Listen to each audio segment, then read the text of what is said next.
Okay, good. Yo, so welcome to the Spaceless Realms Podcast. And today, me and Kalki are here to talk about some amazing topics that I'm sure anyone listening to in throughout all of existence and all dimensions and galaxies that exist will be able to gain some sort of knowledge and wisdom from these things that we will speak about. So yeah, Kalki, what's up, bro? What's going on? Bold statement, but I'm going to try to live up to that as much as I can. Just remember, this is all freestyled, unprepared. We literally came up with a topic on a fraction of a second. And Mhm. what I would like to talk about today is the kind of thing that people like me and like Logan and like everyone across the planet usually gets murdered or persecuted or locked up in jail for, which is to say declassified CIA, secret police, Interpol, um, you know, Israeli secret services documents, those kinds of things that they talk about, the difference between mutants and humans, essentially paranormal humans, supernatural abilities that we have in the body, which we've touched upon a little bit in the past, but not really in that particular light, and how a lot of revolutionary individuals across the planet have used that to become living avatars of who they are instead of playing video games or escaping in Hollywood productions that are made to stifle our abilities to actually achieve that avatar sense in ourselves and live out our true lives instead of being slaves to the system, being enslaved in this kind of collective consciousness manifested hallucination, which is Hollywoodized and turned into impossible superhero and mutant avatars that we can never reach. For example, with the new rendition of the Avengers, or with Marvel, or with Disney, is like these very unrealistic, mythological, fantastic, wonderful archetypes, but that they tell us we can never reach. But the truth is, there's beings that are living that, and every single day around us, we see them all around, but we get blinded by the other ones we see that are considered to be normal humans, or what in some cases are also enslaved human beings. Hmm. Hmm. Shit. Wow. Okay, so yeah, go deeper into that, man. You're on a roll.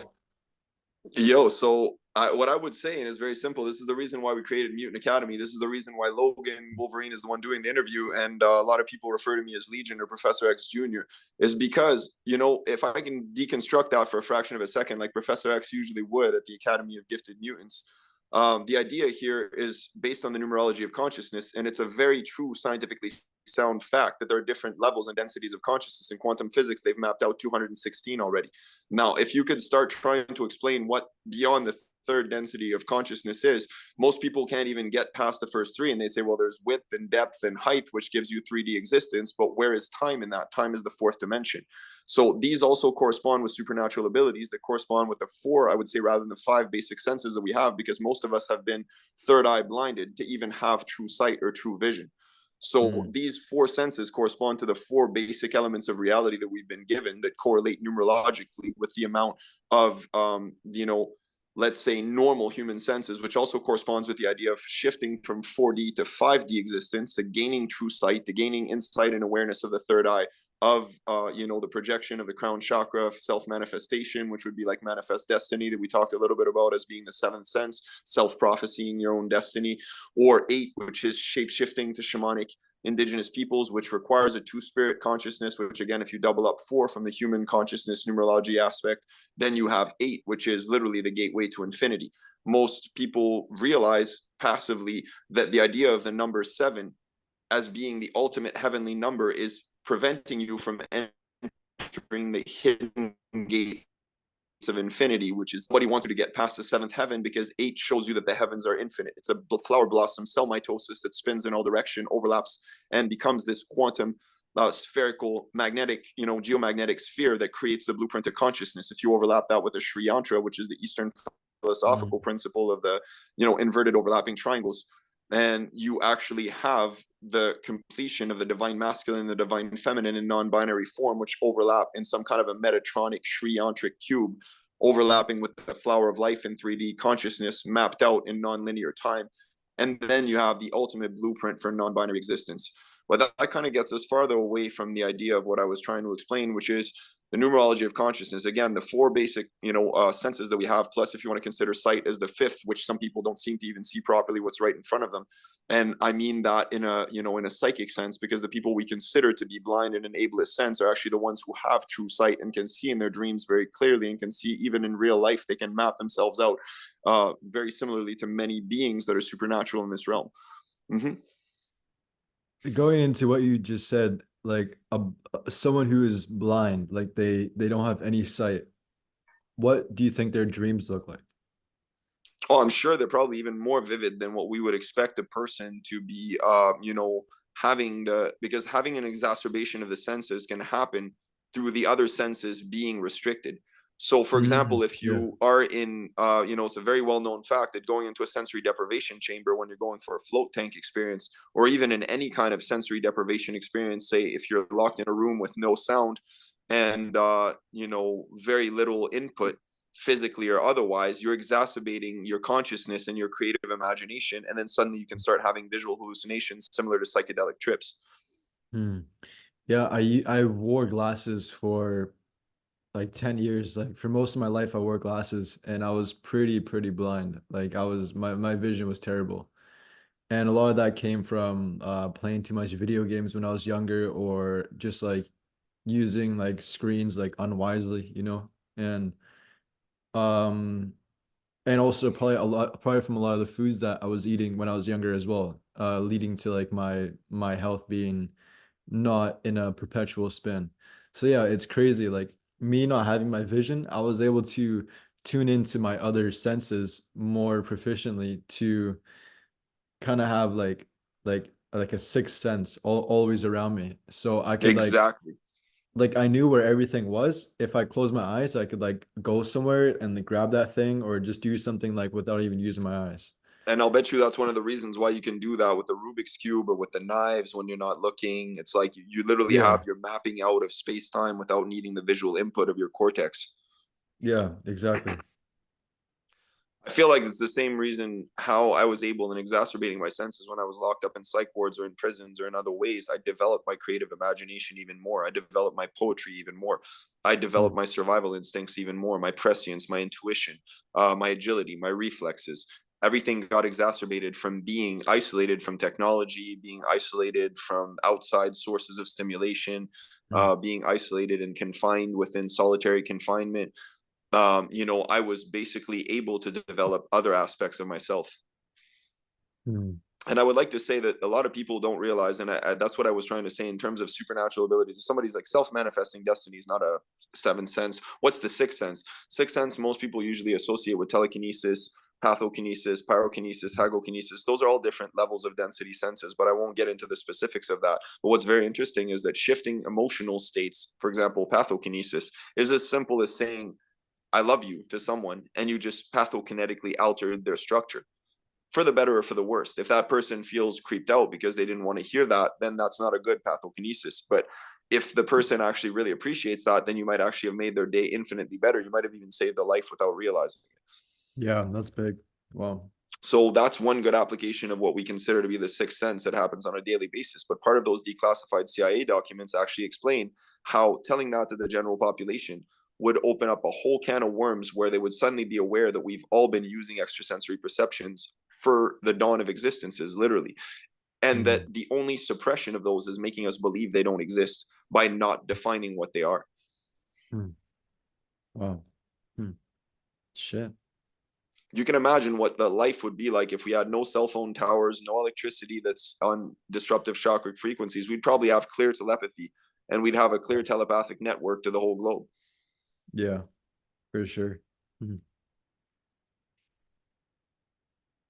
mm, And it's funny because I was just saying to my mother this morning, I was explaining to her how, revolutionary some of these actions that she's doing, that I'm doing, that we're doing are actually for the world. But I said, imagine for a second, she wasn't really grasping it because she said, yeah, but she doesn't really get how serious this is. And I said, imagine if we were living somewhere in the Middle East under Islamic rule right now, say like in Iran under Sharia rule under Ayatollah Khomeini, or if we were living in Brazil under Bolsonaro in a fascist dictatorship, or if we were living in extremist right wing France, let's say right after the elections, after the Nazi, Zionist French party took over, or if we were living in Israel, but that's Palestine and it's occupied.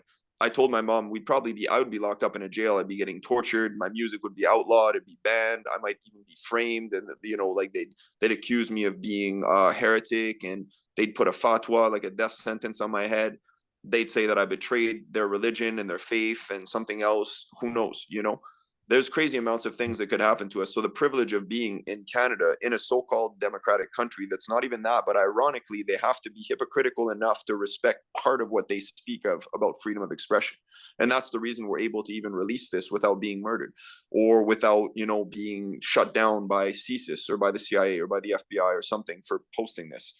Which is crazy because a lot of people post that kind of stuff these days. Freedom of expression is there, but a lot of it, to me, seems like it's mixed in with new age mumbo jumbo. People don't properly explain what those abilities are. Yeah, it's weird how that works, how it's mixed in that way. Yeah. I agree. And I think a lot of it is religious influences, because they kind of make it seem like it's only part of a secret society that can understand the hidden secrets like Masonry or Illuminatis or Rosicrucians or something. None of I don't know about the Rosicrucians well enough to speak on them. I know the Masons and the Illuminatis have been corrupted and are extremely evil at this point, but that's not the way the organizations were originally structured. So, but it's still based on the hierarchy of hiding this knowledge, which we're, say, partially exploring today in a freestyled conversation. But that knowledge is something that some people will take 30 years to try to explain to someone in a hidden organization, which is crazy, because then they try to tell you it has massive amounts of power to modify people's consciousness, but they don't tell you that it's only meant to be used for good. Yeah, because I feel like if you are using these powers for evil intentions and like malevolent intentions, you'll definitely pay the price for that. Exactly. And a lot of people don't realize that with the Illuminati. I think this is a very relevant podcast in the sense the conversation as well too goes towards the number of people that have been offered. And I've been offered, even in the last 2-3 weeks, I think I've gotten 7 or 8 messages from the Illuminati on 3 different social medias and emails telling me to join the Illuminati Brotherhood, to have all the money and all the women and all the resources in the world. And I keep telling those fucks, I say, I'm going to find you, I'm going to hunt you down, and I'm going to fucking kill you, because literally that's what I want to do to all the Illuminati people, trying to corrupt everyone into that slavish consciousness, which tells them they'll have all their desires, but which desires? Everything is like an object, the way they're projecting it. They're saying all the women that you want. What, like old creepy bankers are going to send you women to your house? That doesn't sound like a good fucking deal. Sounds like a horrible option. It's like, then how do these women they're beings, they're divine feminine super sentient beings. So what, they're going to pay them money to send them to your house to make you famous so that you can have your 10 minutes of glory or one hit wonder or something. But then most of those people don't realize they're signing away their soul for a promise of money they're probably never going to see. Yeah. Damn. Yeah, man, that's something. And I've seen a lot. I had to block 2 people today off my Facebook for saying, tell them you're a proud member of the Illuminati, man. I'm repping the Illuminati. Yeah, tell your girl I got money.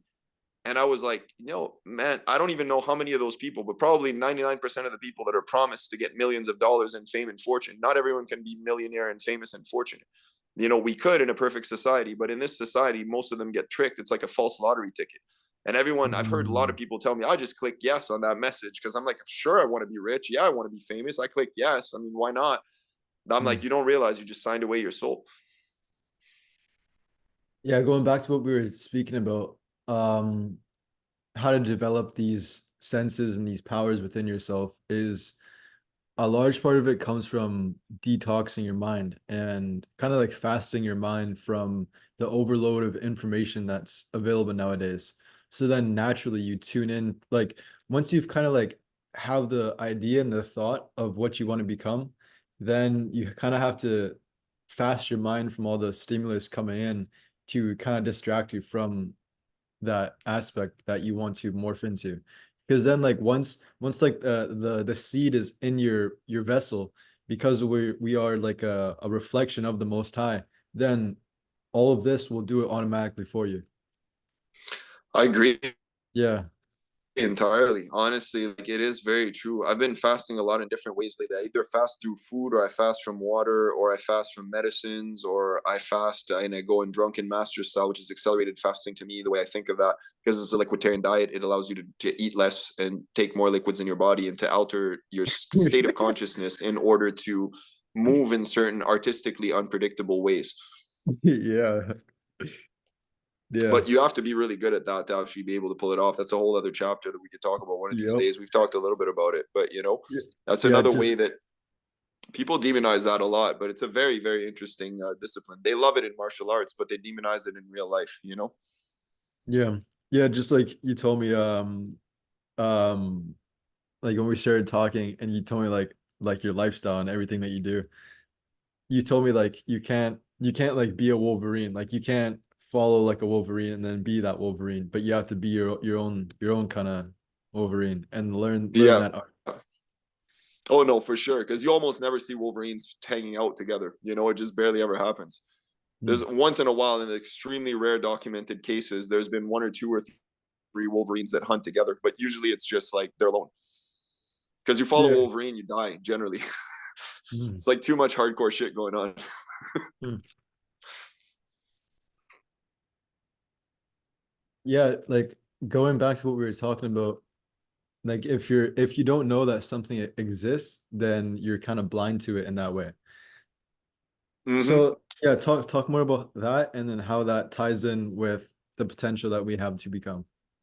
Well, that's exactly, you tied it in just by saying that, because realistically, at the end of the day, if you don't know that you have the potential to be a unique supernatural individual that's even better than the video game characters or the movie idols that you idealize or that you idolize, then really Mm. you're third eye blind to the potential that's inside of you. You're not Mm. aware, and then you cannot see that manifesting in yourself unless a major miracle happens, because you don't believe in yourself enough to manifest it through yourself, through your seventh sense. So once you Mm. realize that, then you activate your eighth sense, which is shapeshifting. And then you realize that just changing clothes can make you shapeshift into a completely different individual, changing your hairstyle, changing your Yeah. beard style if you have one or not having one. Tattoos, a bunch of different ways you can create and customize your own character. It's a little bit more complex in real life. It takes more time, but you can make it happen. And it's beautiful because then you start loving yourself in different ways. You Mm. start actually appreciating who you are instead of focusing yourself on building a fictional character on the internet.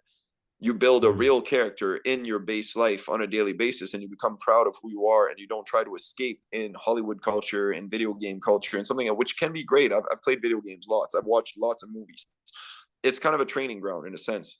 But then once you get out of that reality, once I got past a certain age, I almost stopped watching. I still watch movies once in a while, but I almost stopped, playing video games completely, watching TV completely and everything, because I was like, my life is like a real life video game and TV show and movie show. So why would I need to go live something? But most people, because their life, they've made certain sacrifices. Most, I should say a lot, like a certain number of people have made sacrifices in their lives to the point where they have to escape to an illusion of a better reality because they can't feel like they could ever fulfill that in this reality. But I'm there to tell them there really is no link difference between mutants and between so-called normal humans or enslaved humans and others. It's just a matter of breaking the chains that don't exist, because at the end of the day, we're not in slavery times anymore. For some of us, at least, there's still slavery all across the planet, but we're not living there in bonded chains selling slaves. Although organ traffic still exists, sex slavery still exists, child traffic still exists. But I mean, like, those of us who are privileged enough to listen to this, for the most part, we're not sitting on a ball with chains, locked up in a dungeon or somewhere.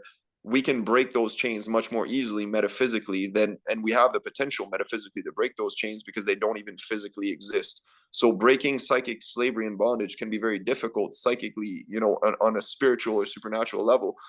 It can be more complex, but it's much easier than trying to break a ball and chain when you don't have the tools for it. Wow. That's So we have the tools to liberate beautiful, ourselves. It's man. just a matter of activating our mind. Wow. Mm. One more thing, and then we'll end it off there. I want to ask you, like, what I've noticed in this realm is that there's kind of like a time lag between manifestations. So say if like if you're in the process of manifesting your destiny, it's not going to be like instantaneous like it would be in some other realms, like in like a dream realm or Mm-hmm. something like that. So yeah, that goes into like, if you like think about a certain lifestyle or a scenario that would happen, it's completely different from you just thinking about it in your mind and you feel how you think it would feel in that moment versus you having that thought in your mind and then that plants a seed in your subconscious.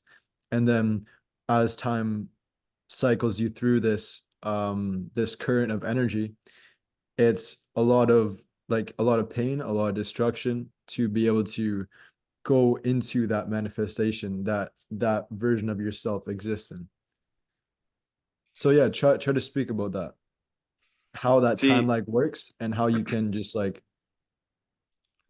just get the most that you can from the experience. that ties into the crux of the problem I just described, I think, because to me, Mhm. the idea of the time lapse and the time distortion between the manifestation, which happens through colonial karma, actually slowing down our time manifestation abilities, disrupting our chakric frequencies, distracting us from our goals so that we don't achieve it fast enough to make it seem realistic, which pushes us into the escape route or the illusionism of going to Hollywood instead, going to video games instead, creating a character online because it's not possible to manifest ourselves as instantly as we want to. A lot of people that might keep eating chips and a tub of ice cream and sit in front of a computer or a couch all day long and just watch TV because they feel like they're too far from their avatar to ever be able to do anything else and put a picture from themselves from 10 or 20 years ago online and then just hope that they're still going to look like that one day through magic thought.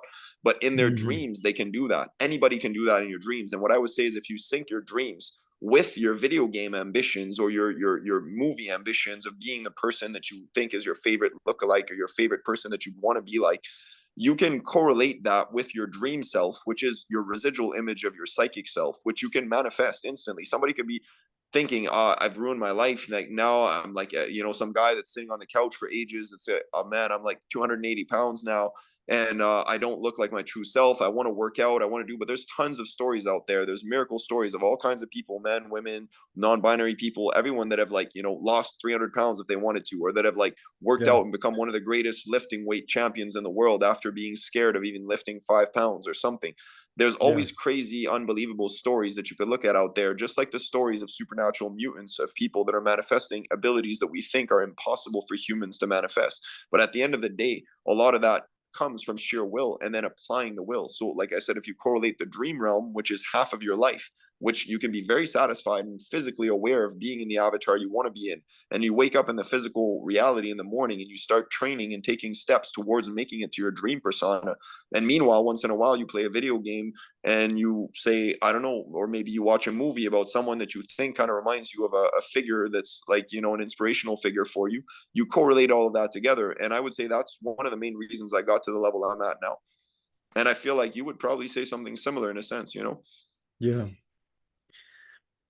Yeah, I took a trip down memory lane yesterday and seeing my like past versions of myself and comparing that to who I've become now, I still see that there are residual, yeah, fragments of that energy that still keeps me bonded to that part of myself. Um, yeah, but there's so much room to grow, so don't limit yourself. No, exactly, Yeah. exactly. That's the main key in there is that we have all of infinity. The video game, it turns on, it turns off. You beat the game, then you have to restart another one. The movie ends, then you pick another person. But at the end of the day, we have infinite incarnations. We have infinite lives. But there's only one life that we can live right now consciously as much as we possibly can. And that determines all of our other lives.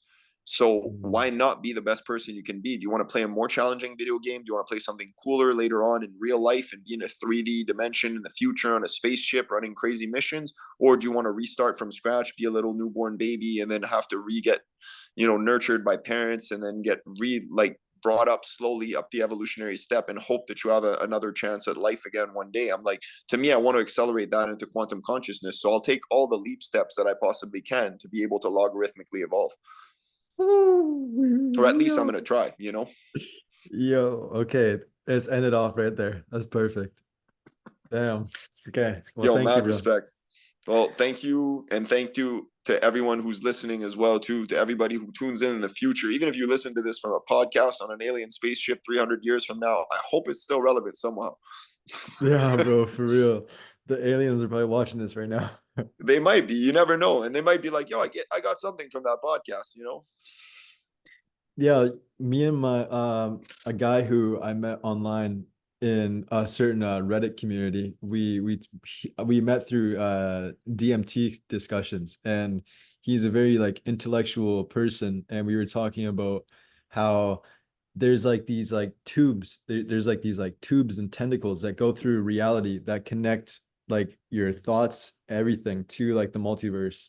It's Yes, super, those are super those are interesting. quantum wormholes. Those are quantum psychic wormholes. I agree Mm, that technically there's more and more depending on the brain activity of your, the number of thought patterns, depending on the linguistic structures of your thought patterns, the verbal, the nonverbal, the different mm, languages, and the number of thoughts going through your head. That would correspond to the number of portals and wormholes towards other dimensions that are being created in quantum or modified and affected in quantum reality from that thought perception. And if it's mm. powerful enough, it becomes a noic, which is Gnostic or metagnostic. And then the Gnostics would say that that's actually what literally manifests intangible reality into physical matter. Mhm. Yeah, man, like the experiences I've had on DMT are like the craziest experiences of lifetimes. Hmm. It's yeah, it's a whole different ballpark, you know. I agree. Even Yeah. ganja to me, but DMT is a whole nother level. Yeah. Hmm.